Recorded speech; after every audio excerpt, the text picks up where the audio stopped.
12 ফেব্রুয়ারি বাংলাদেশ জাতীয় সংসদ নির্বাচন। এই নির্বাচনে সাতক্ষীরা 3 আসনের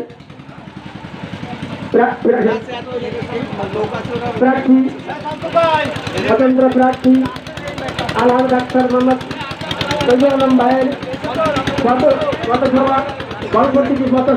সভার সম্মানিত সভাপতি উপস্থিত প্রধান অতিথি ডাক্তার মোহাম্মদ তৈয়ব আলম এবং সকল সঙ্গী এবং সামনে উপবিষ্ট আমার গ্রামবাসী এবং বিভিন্ন এলাকা থেকে আশা গণ্যমান্য ব্যক্তি, আসসালামু আলাইকুম।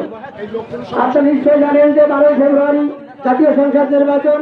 এই নির্বাচনে যে প্রার্থী হয়ে আমাদের মাঝে উপস্থিত হয়েছেন গরিবের ডাক্তার, এই মেহনতি মানুষের ডাক্তার মোহাম্মদ তৈয়ব আলম।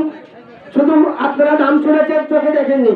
তাই রামনগরবাসী পক্ষে আমি বলছি, আপনারা একটু দেখেন। উনি আমাদের গ্রামের 5 জনকে সুচিকিৎসা দিয়েছেন। তারা এখানে উপস্থিত আছেন। তাজউদ্দিন সরকার, তাজউদ্দিন গাজী, আলাউদ্দিন সরকার, গ্যাসউদ্দিন সরকার, মাসুম বেলার ছেলে এবং হামিদুলের স্ত্রী। উনি কেমন মানুষ তাদের মুখ থেকে আপনারা শুনবেন। আমি আর বেশি কিছু বলবো না।